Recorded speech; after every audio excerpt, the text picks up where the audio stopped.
జీ5 app download చేసుకుని పూర్తి ఎపిసోడ్లని ఉచితంగా చూడండి. క్షమించండమ్మా, చిన్నమ్మగారు పెద్దమ్మగారితో వీటిని వండించమని చెప్పారు.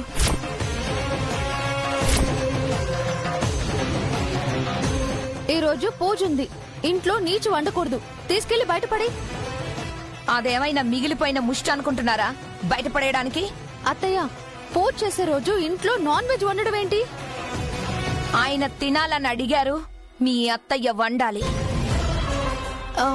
ఇందాక జరిగిన దానికి ఇలా రివెంజ్ తీర్చుకుంటుందా?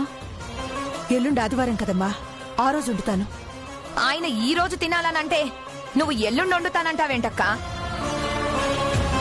అత్తయ్య పూజలో ఉంది, మీరు వండొచ్చు కదా అత్తయ్య. నేనొండింది ప్రసాద్ కి నచ్చదు. అంత దరిద్రంగా చేస్తారా?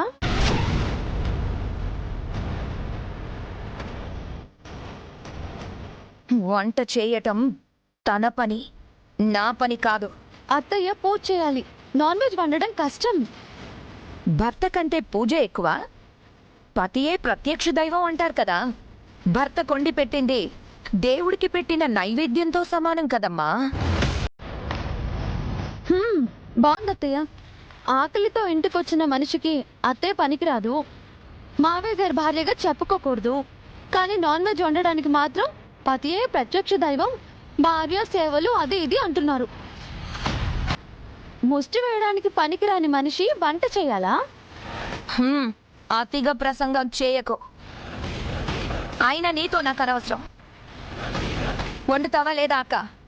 ఇప్పటికే ఆలస్యమైంది పూనా, మళ్ళీ ఆ నీచి ముట్టుకుంటే స్నానం చేయాలి, పూజకి ఆలస్యం అవుతుంది. అదంతా నాకు తెలీదు. నువ్వు వంట చేస్తున్నావని ఆయనతో చెప్పాను, త్వరగా చెయ్యి. నేను చేస్తాను.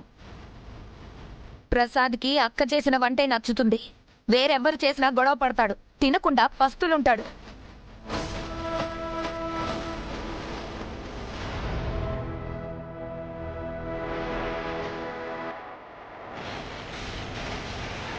ఏంటక్క, ఆయన్ని పస్తులు పెడతావా లేక అది తీసుకొని వంట చేస్తావా?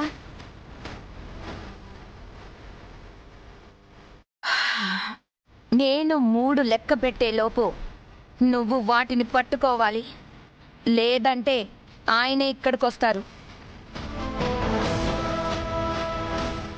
1 2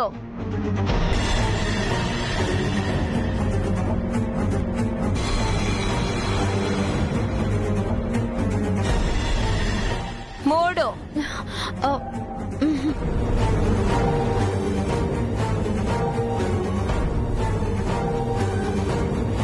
నువ్వు తీసుకున్నావేంటి? పూర్తి ఎపిసోడ్లని జీ5 లో ఉచితంగా చూడండి. యాప్ ని ఇప్పుడే డౌన్లోడ్ చేయండి.